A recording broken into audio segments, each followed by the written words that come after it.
여러분, 성경 속의 기적은 두 군데가 나오는데 오늘 본문에 하나 나오는 것하고 계시록 21장에 나옵니다.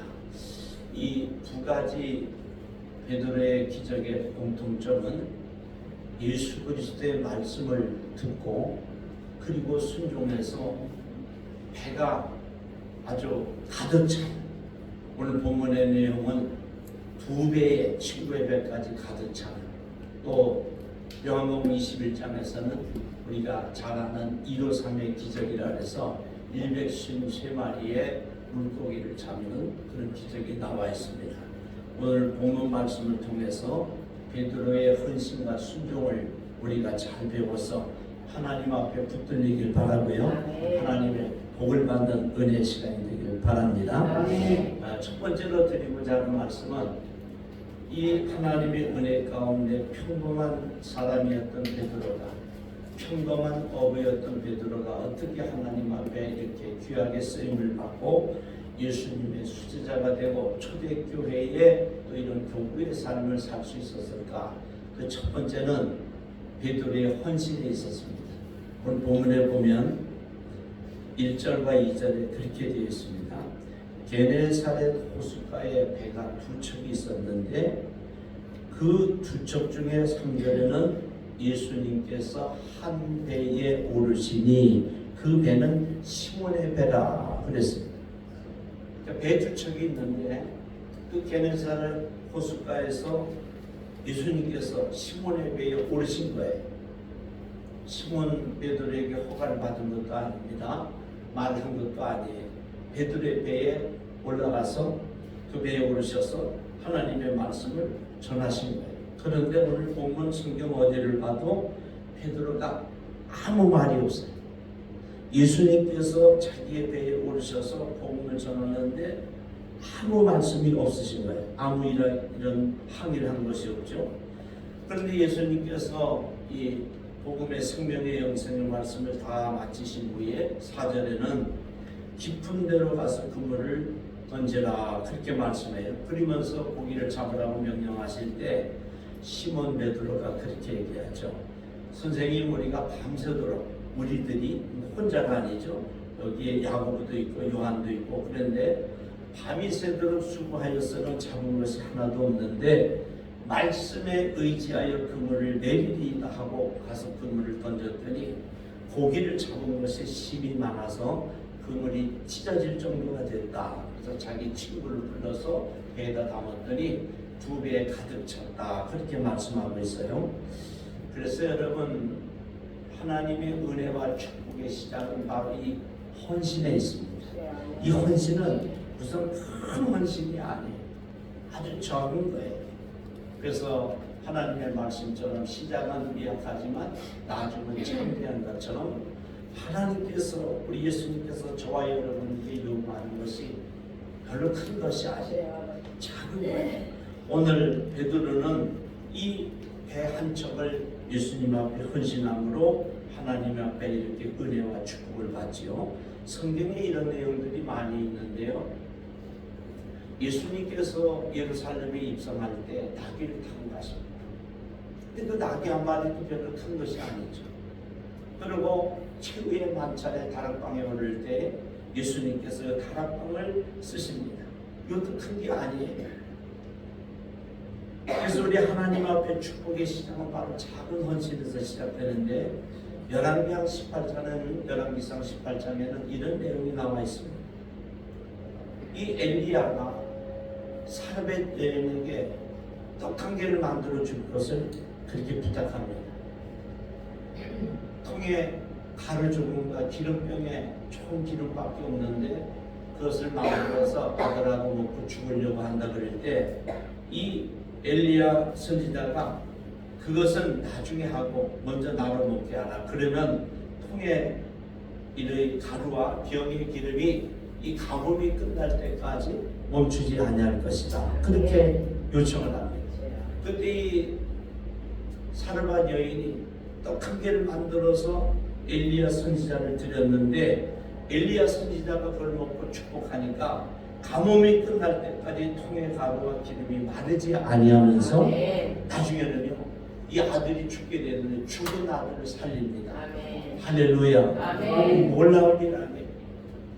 사르밧 여인이 한 거는 떡 한 개 만들어서 주의 종을 섬긴 것뿐입니다. 그런가 하면 열왕기하 4장에는 엘리사와 수넴 여인에 대한 것이 나오는데 엘리사 선지자가 자기 집 앞을 자꾸 지나가는 거예요.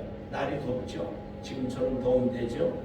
그러니까 이 수넴 여인이 엘리사 선지자가 쉴 수 있도록 또 침대를 마련하고 기도할 수 있도록 또 기도 장소를 마련하고 또 마실 물과 먹을 것을 이렇게 제공했어요. 그런데 이 하나님의 은혜가 임하는 수렘 여인이 아들을 얻는데 아들을 얻게 되고 그리고 아들이 죽었을 때 아들을 죽은 아들도 살리는 기적을 가져옵니다. 아멘. 우리가 생각하기엔 작은 것 같지만 하나님은 그 작은 것을 크게 봤다는 거예요. 아멘. 그런가 하면 엘리사 선지자의 생도의 아내가 남편이 죽게 됩니다.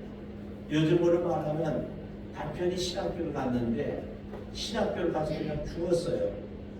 그런데 그냥 죽었으면 끝나는데 빚을 많이 남기고 죽었어요. 이 여인에게 아들 둘이 있었는데 빚쟁이들이 와가지고 그때는 사람을 파는 제도가 있으니까 이 두 아들을 종으로 데려가겠다는 거예요. 여러분 이게 기가 막힌 사실 아닙니까? 빚 있는 것도 서러운데 자기 아들 둘을 돈을 못 갚으니까 종으로 데려가겠다 할 때 이 선지자 생도가 이 선지자 엘리사를 찾아옵니다.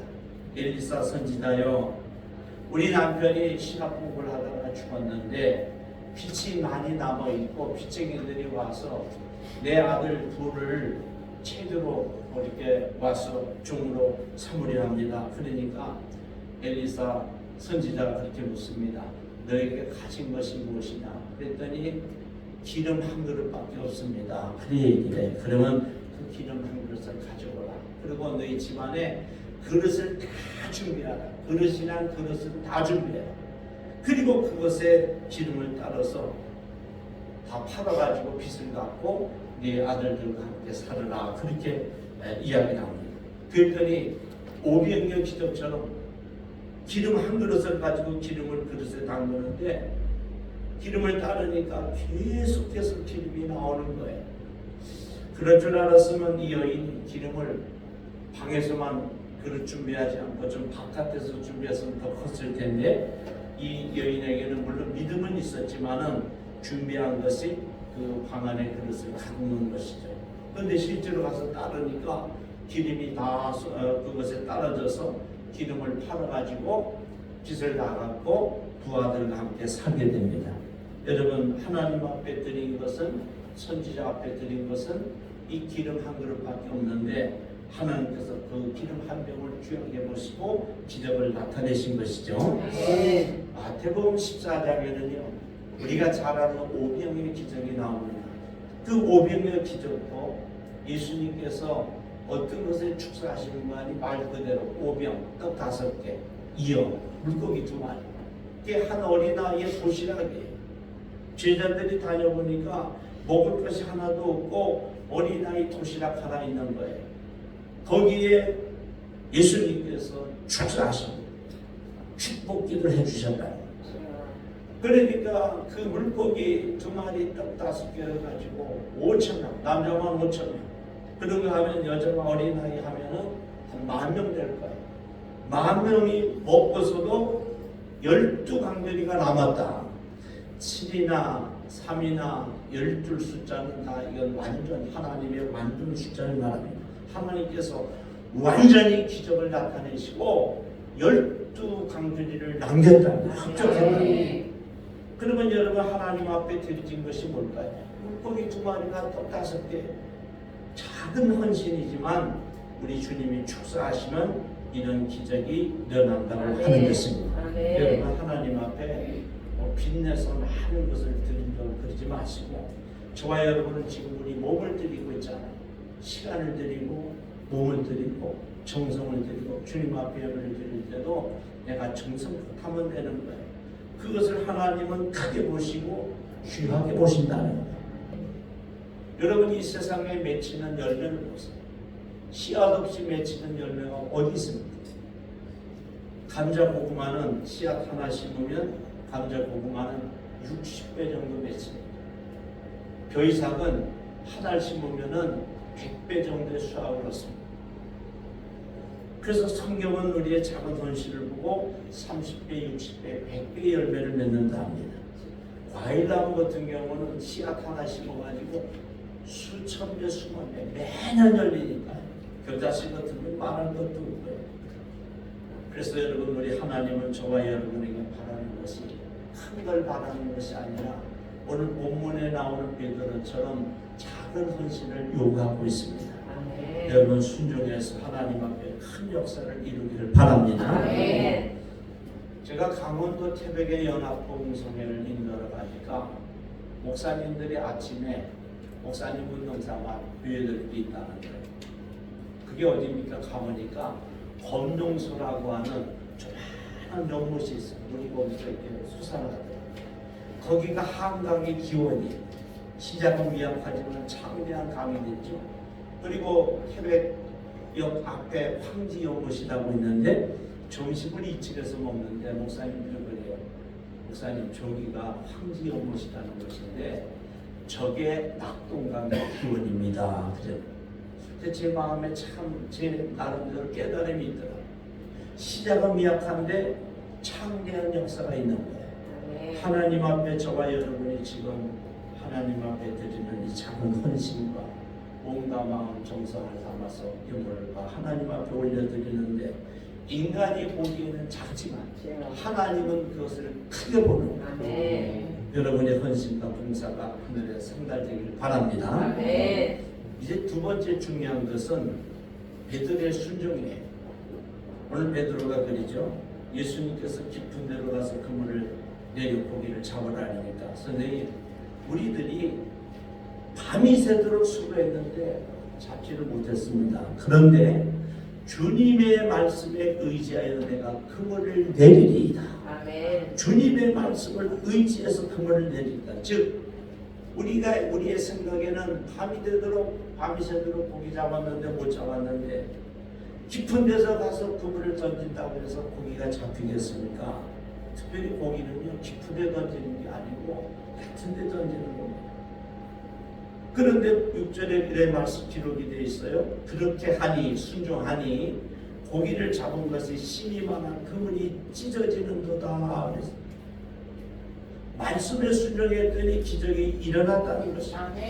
여러분, 기적은 언제 일어나는가? 말씀에 순종할 때 기적이 일어납니다.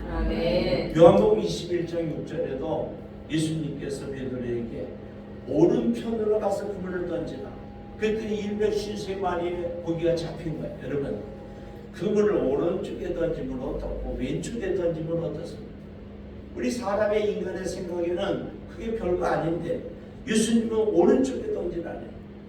그러니까 베드로가 벌써 훈련이 됐지요. 물론 예수님을 부인하고 또 정죄하고 또 맹세까지 했지만 그건 자기의 죄지만 회개하는 심정으로 예수님을 다시 만났을 때 아무 두말 없이 오른쪽에 던지니까 하나님께서 153마리의 고기를 잡히게 하신 거죠. 여러분, 그래서 기적은 어느 때 일어나는가? 순종할 때 일어납니다. 순종하셔서 기적을 체험할 수 있길 바랍니다. 신명기 28장에는요 이스라엘 민족을 향해서 모세가 유언하는 그런 메시지가 나옵니다. 그게 무슨 말씀인가 하니 여호와 하나님의 말씀을 삼가 듣고, 여호와는 언약의 하나님을 이야기할 때 쓰는 용어를 했어요. 그래서 약속을 지키는 언약의 하나님의 말씀을 삼가 조심해서 듣고 그 명령을 지키고 순종하면 하나님께서 모든 민족에게 뛰어나게 하신다. 그리고 모든 복을 주시는데 7가지 복을 말하고 있어요. 첫 번째는 존귀하고 위에만 있고 아래 있게 하지 않으신다는 거죠. 두 번째는 자녀의 복, 네 몸의 소생의 복을 주시고 곡식 먹을 것을 우리에게 주신다. 아멘. 그리고 우양은 재산을 말해요. 재산을 풍성하게 만들어 주시고, 다섯 번째는 원수를 말하죠. 원수들이 한 길로 왔다 7길로 도망간다는 거예요. 여섯 번째는 업종에 관계없이 떡반죽 그릇에도 그릇에도 복을 주시고, 그리고 광주에도 복을 주시고, 장소에 관계없이 나도 복을 받고 집안에서도 복을 받고. 여러분 축복합니다. 신명기 28장의 1절로 14절까지 나오는 이 7가지 복이 저와 여러분 가정에 넘치기를 바랍니다. 하나님이 원하시는 건 딱 하나예요. 말씀대로 순종하라는, 청중하고 지키고 행하라는 것입니다. 열왕기상 2장에는 다윗이 자기 아들 솔로몬에게 유언하는 내용이 나오는데, 그 유언이 무슨 말씀인 거니? 네 하나님 여호와의 말씀을 지켜 그 길로 행하여 그 법률과 계명과 율례와 증거를 모세의 율법에 기록된 대로 지키라. 그리하면 내가 무엇을 하든지 어디로 가든지 형통하리라. 저는 이 말씀을 가슴에 이렇게 그냥 생각하는 정도가 아니라 좀 표현을 강하게 하면 아주 가슴에 새겼어요. 제가 고등학교 때 이 은혜를 받고, 야, 하나님의 형통의 복을 받는, 형통이라고 하는 것은 하나님의 뜻대로 잘 되는 것을 말합니다. 우리 생각대로 잘 되는 게 아니고 하나님 뜻대로 잘 되는 걸 형통이라고 해요. 이 말씀을 고등학교 3학년 때 제가 예배를 참석했다가 이 목사님으로부터 이 은혜를 받고서 가슴에 아주 새겼어요. 하나님 말씀대로 살면, 순종하면 어디로 가든지 무엇을 하든지 형통할 것이다. 이게 얼마나 이게 강력한 메시지예요. 업종에 관계없어요. 장소도 관계없어요. 무엇을 하든지 어디로 가든지 복을 주신다. 어떻게 하면? 순종하면서. 하나님께서 저에게 한 10여 년 전에 메시지를 주셨어요. 너 한국 광장에 다니면서 이 말씀을 꼭 전해라. 한국교회의 어떤 고질적인 면에서 은혜도 많이 받고 성령의 감동도 많이 받는데, 문제는 순종을 안 하는 거예요. 이 역사가 일어나질 않아요. 교회를 오래 다니고 뭐 성경을 창세기에서 계시록까지 몇백 번을 읽고 성경을 암송하고, 그리고 은사와 능력도 많이 받는데 하나님 앞에 복을 못 받는, 영적인 복도 그렇고 육적인 복도 그렇고. 왜 그럴까요? 순종하지 않았어요. 은혜도 많이 받고 능력도 받는데 순종하지 아니하면 하나님은 그 사람에게 역사와 기적과 표적과 이사와 복을 주시지 않습니다. 여러분, 은혜 받으시면, 성령의 세미한 음성과 감동을 받으면 순종해서서 성경에 기록된 이 수많은 복을 받아 누리시기를 바랍니다. 열왕기하 5장에는 나아만 장군에 대한 이야기가 나와요. 나아만 장군이 그렇게 훌륭하지만 이 엘리사 선지자가 요단강에 가서 7번 몸을 씻으라 그랬는데, 7번 완전 숫자죠. 이 나아만 장군이 화를 내면서 돌아갑니다. 그랬더니 그 두 가지 얘기하죠. 나아만 장군이, 우리가 병을 고치러 온 거 아닙니까? 엘리사 하나님의 선지자에게 대우를 받으러 온 것이 아니고 병을 고치러 왔으니까 우리가 저 요단강에 가서 목욕을 한번 순종을 해봅시다. 그러니까 나아만 장군이 들어보니까 맞는 이야기잖아요. 자기 병 고치러 왔지 뭐 선지자한테 대우받으러 온 건 아니잖아요. 그래서 가서 7번 순종해서 목욕을 했더니 나병이 어린아이 살처럼 휘어졌더라. 깨끗해졌다. 성경은 기록하고 있습니다. 여러분, 하나님 앞에 복을 받을 때 자존심이라는 게 걸려요. 요거 여러분 걸려 있으면 성경 속에 수만 가지의 기적이 있어도 내 삶에는 일어나지 않습니다. 수로보니게 여인도 자존심을 내려놓고, 여러분 은혜 받고 성령 받고 또 축복 받을 때 자존심이 무슨 여러분들에게 그것이 필요할 수 있어요. 저도 마찬가지. 저도 목사의 자존심을, 부흥사의 자존심을 다 내려놓고 하나님 앞에 눈물로 기도할 때 하나님께서 은혜를 주시고 축복을 주시고 기적을 나타냅니다. 저도 어쩌다 성경을 읽고 이렇게 묵상하면서 목양실에서 하나님 은혜 주실 때는 그 자리에서 그냥 바로 의자에서 내려와서 무릎 꿇고 하나님 앞에 기도하는 거예요. 여러분 자존심을 내려놓길 바랍니다. 여호수아 6장에는 하나님께서 여호수아에게 이 여리고성을 하루에 한 바퀴씩 돌고 마지막 날에 7바퀴를 돌으라. 그래야만 여리고성이 무너질 것이다. 그래 말씀하세요. 근데 여러분 인간적인 생각을 좀 해봅시다. 전쟁터에서 돌아가고 그 성을 돌아가고 무너진다는 건 지금까지도 창조 이후로 전무후무한 일이에요. 뭐 공성체를 가지고 또 거기에 담을 쌓고 성 바깥으로 막 흙을 쌓아서 담을 쌓아서 그걸 함락시키기도 하고 그 문을 갖다 공성체를 갖고서 성문을 부숴갖고 들어오기도 하고 그러지. 성을 돌아가고 무너진 것은 전 세계 전쟁 역사에 그게 유의한 거예요. 전무후무한 일이죠. 그런데 놀라운 것은요, 여호수아 장군, 갈렙 장군, 이스라엘 모든 사람들 한마디도 얘기하지 않아요. 그래서 성경은 한글판에 들리지 아니하니 그래 써놨어요. 불만 섞인 소리와 자기 입에서 불만이 나오지 않고 그 말씀에 순종하는 거예요. 여러분 우리 마음속에서 우리 입술로 하나님을 원망하는 소리가 나올 때는 그것은 이미 축복은 멀리 떠나가고 기적은 아주 멀리 사라진 거예요. 우리 마음속에 어떤 불만이 있어도 기도를 이기고 한마디도 불평불만하지 않는 이런 건 완전 숫자를 했어요. 하루에 한 바퀴씩 돌고 마지막 날 7째 날에 7바퀴를 들고 외치니까 난공불락의 여리고성이 무너진 줄로 믿습니다. 아멘. 여러분 결론을 냈습니다. 우리 본문에 나온 베드로는 예수님께서 자기 배를 사용하실 때 불평하지 아니하고 그 작은 배를 헌신합니다.